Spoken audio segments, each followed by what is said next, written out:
day everyone, and to our Professor in Med 203, Dr. Mayda L. Cantong. I am Julie Pearl C. Canoy, and I am going to discuss the historical foundation of education in the Philippines during Commonwealth period, Japanese period, and American period. Why is it important for us to go back and recall the past education of the Philippines? It will give us a glimpse of the past. We could learn from it. It will help us understand how the past events or laws shape the present acts, education system, and theories. It will help us appreciate the law today. The educational system during Commonwealth period. During Commonwealth period, Manuel L. Quezon was the first Filipino head and elected government in the Philippines. The aims of education. First, developed moral character, personal discipline, civic conscience, vocational efficiency, and to teach the duties of citizenship. Second, continue the promotion of democratic ideals and way of life. Third, prepare for the coming independence of the new Filipino nation. And last, training was done through the public schools. Methods used in Commonwealth education are memorization, recitation, and social recitation.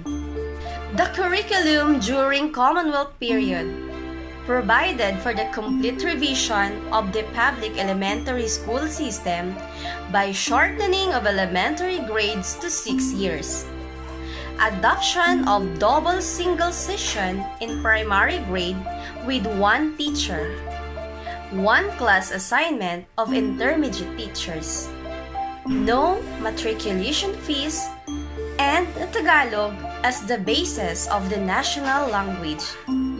Required teaching of the national language in the senior year of all high school and all years in normal schools. Placed all public teachers under civic service, rules and regulations. Provide the legal basis for adult education pursuant to the constitutional provision on citizenship training for adults. Establish a school ritual in all public and private elementary grade level, secondary schools consisting of solemn patriotic ceremonies that include the singing of the national anthem and the recitation of the patriotic pledge.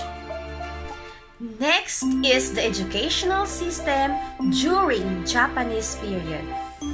The aims of education are to eradicate all the idea of reliance on Western nations, love of labor, and military training. The methods of education are stress dignity of manual labor, emphasis vocational education, and the medium of instruction is Nihongo language. The curriculum during Japanese period. First, the school calendar become longer. Second, no summer vacation for students. Third, class size increased to 60. Fourth, deleted anti-Asian opinions, banned the singing of American songs, deleted the American symbols, poems, and pictures. Fifth, Nihongo as a means of introducing and cultivation love for Japanese culture. And lastly, under the Japanese regime, the teaching of Tagalog, Philippine history, and character education was reserved for Filipinos. There are 6 basic principles of Japanese education. First, realization of new order, and promote friendly relations between Japan and Philippines to the largest extent. Second, foster a new Filipino culture based. Third, endeavor to elevate the morals of people, giving up overemphasis of materialism. Fourth, diffusion of Japanese language in the Philippines. Fifth, promotion of vocational courses. And sixth, to inspire people with a spirit to love neighbor. The educational system during American period.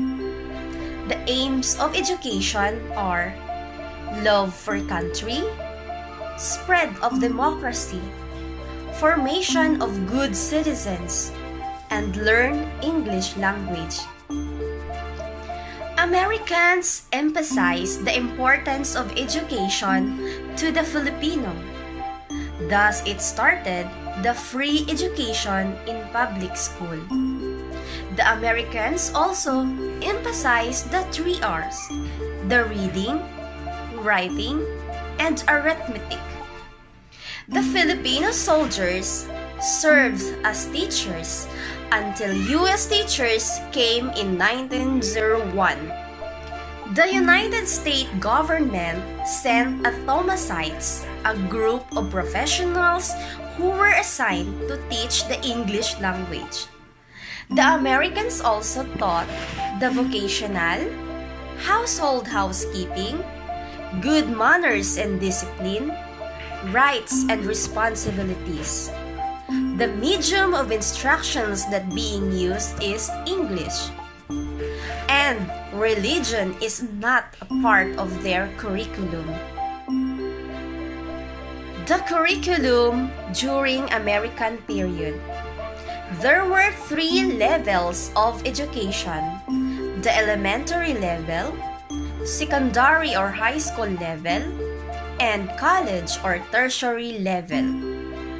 Every child from age 7 was required to register in schools located in their town or province. The students were given free school materials. Those students who excelled academically were sent to the U.S. to continue their studies and to become experts in their desired fields of profession. They were called scholars and pensionados because the government covered all their expenses. In return, they were to teach or work in government offices after they finished their studies.